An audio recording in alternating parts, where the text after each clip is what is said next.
Assalamualaikum warahmatullahi wabarakatuh. Ikhwan fil Islam, kaum muslimin dimanapun berada, terutama para jamaah Majelis Taklim Al-Islam. Ini adalah gedung Majelis Taklim Al-Islam. Alhamdulillah berada di areal seluas 2000 meter. Gedung ini sehari-hari digunakan untuk kegiatan taklim, terutama kajian tadabbur Al-Quran. Kita berharap pada tanggal 1 Ramadan nanti gedung ini sudah memiliki atap. Oleh karena itu, para ikhwan fil Islam yang ingin berkontribusi pada pekerjaan atap gedung ini, silakan menghubungi nomor-nomor yang akan dipublikasikan oleh kami. Mari kita raih surga Allah dengan cara menjadi bagian dari penyelesaian pembangunan gedung Al-Islam ini. Terima kasih, jazakumullah khairan katsiran. Assalamualaikum warahmatullahi wabarakatuh.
Maka mari kita lihat ayat-ayat kita, yaitu ayat 12. Itu luar biasa, Nabi diintimidasi, Nabi dibully sampai taraf tertentu, dikriminalisasi. Akhirnya goyang juga Nabi, manusia biasa Nabi itu. Negati amat, ya susah amat ini. Dapat dukungan susah, dapat jemaah susah. Saya mah muda, ini yang ngaji 400, Nabi berapa sih? Maka Nabi sempat terpikir, apa ikibaya sing yang keras-keras, yang tentang meninggalkan kemusyrikan, saya tunda ayatnya. Yang penting dapat dukungan jamaah. Menarik. Kita baca ayatnya.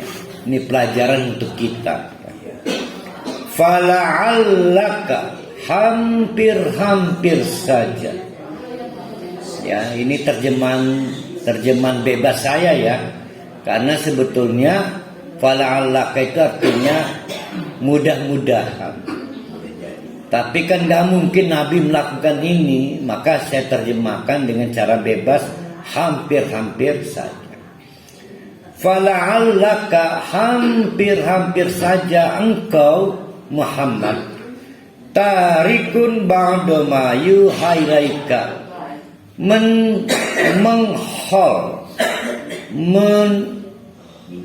menunda atau bahkan lebih radikal lagi, mempensiunkan sebagian wahyu Allah untuk tidak diberlakukan atau disampaikan dulu, daripada mengundang reaksi negatif. Mungkin kan Nabi Muhammad begitu? Sejarahnya ternyata enggak. Sejarahnya enggak. Nah, kenapa muncul di ayat ini? Untuk menceritakan kerasnya penolakan orang-orang Mekah Quraisy terutama pada konsep tauhid. Nah, konsep tauhid ini sangat dikaitkan dengan materialisme. Mereka takut miskin. Gimana kalau berhalanya nggak disembah? Jadi nggak gampang. Berani resign dari kantor atau tempat kerja karena dianggap menghambat ibadah? Nggak berani kan? Karena langsung diartikan bunuh diri.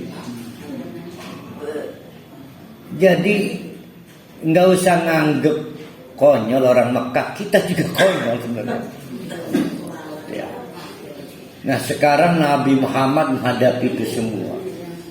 Kata Allah direkam itu di titik nadir Nabi Muhammad itu. Sampai-sampai punya pemikiran apa gini ya, daripada saya nggak dapat dukungan perkembangan jamaah, ya itu aja. Dapat kaum proletar, orang-orang miskin yang mau bersyahadat, yang orang-orang kaya takut meninggalkan best praktisnya sehingga menjadi kaya dengan bersyahadat, nggak mau. Maka kata Nabi, apa saya lunak ya, yang masalah bid'ah nggak usah lah, nantinya nggak dapat jemaah saya. Ini direkam. Tapi kita sebagai umat Nabi Muhammad menganggap ayat ini tidak pernah terjadi. Wadhaikun bihi sadruka. Sedangkan hatimu semakin menyempit. Doik, menyempit saking sesaknya. Ada yang pernah dadanya sempit? Apa sesak napas? Sesak napas apa? Iya, bahasa tadi, bahasa kontang nyesek. Nyesek. Dada itu tempat hati. Kalau dadanya menyempit, hatinya kecil. Kalau dadanya lebar, hatinya besar. Jadi Nabi memperhatikan hatinya semakin mengecil. Kepercayaan itu namanya gaya ini, apa namanya itu, suspek itu mah. Suspek. Apa rohali adere itu suspek. Nah, binaragawan, bukan parhalin, binaragawan. Jadi reaksi negatif orang-orang Mekah yang takut miskin hanya karena meninggalkan yang kita sebut musyrik. Mereka belum ada konsep musyrik. Itu sangat di luar ekspektasi. Kita ingat Nabi Muhammad itu hero, pahlawan. Pahlawan kemanusiaan. Tidak ada orang yang terjebak rentenir yang tidak ditolong Nabi Muhammad, tidak ditolong Muhammad sebelum jadi Nabi.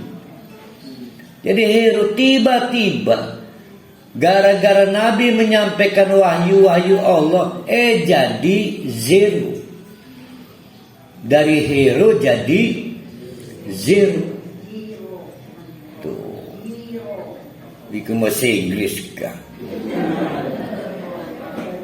Nah, kamen nemi musuh bersama orang Mekah pasti sedih itu.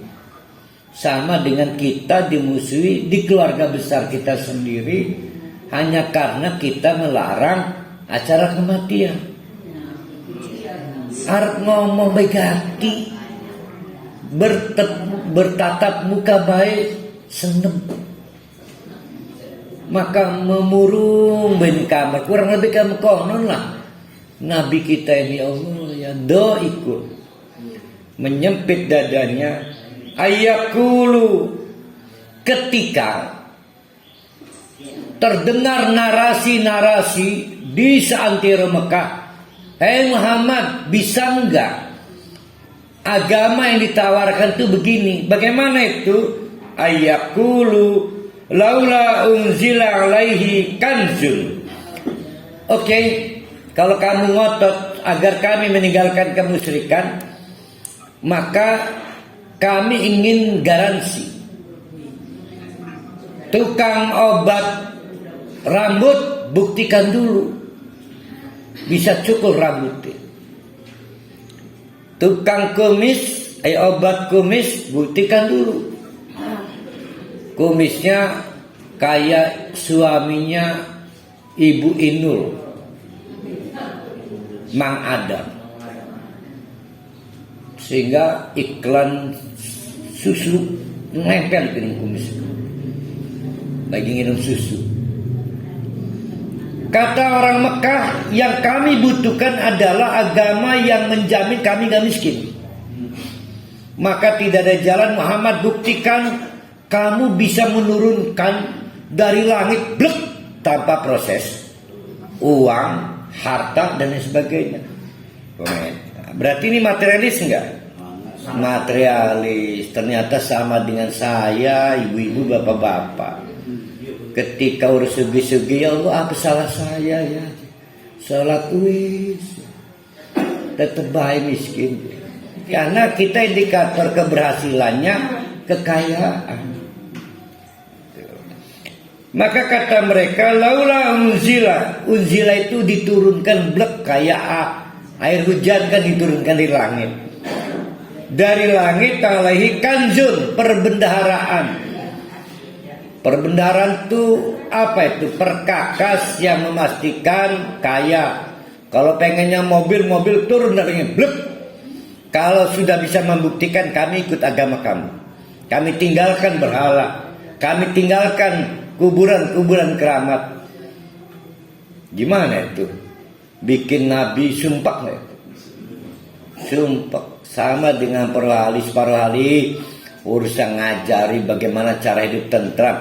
Para ahli baidurun tentram urut duit mobil ya kan susah. Susah. Nah, nabi diperolok-olok kayak gitu. Kadang-kadang yang sedih nih gini, setan ini kurang ajar emang. Jadi mubalik ahli ilmu kita itu diganggu rumah tangganya, sehingga istrinya maaf tanda petik nakal. Sementara dia adalah ahli ilmu dan harus menyampaikan ilmu. Kata yang gak seneng kiai urusan ngomong, rabi ini kudu ajari begitu. Waduh, pukulan telak. Waduh. Itulah kenapa kiai-kiai kita kalau ada anak nakal diusir, diakuan. Karena akan menjadi celah orang mengintimidasi. Sementara dia tetap ingin menyelamatkan tugas dakwah. Tapi saya paling gak seneng kalau ada kemudian yang memberi nasihat, nggak usah ngomong sebelum kamu perbaiki diri kamu. Lah kapan ngajar ngaji ini? Itu setan nih. Ya setan. Ngomong soal head kayak wadon baik. Berarti kudu wadon ngajar ngaji man. Nggak boleh, itu setan.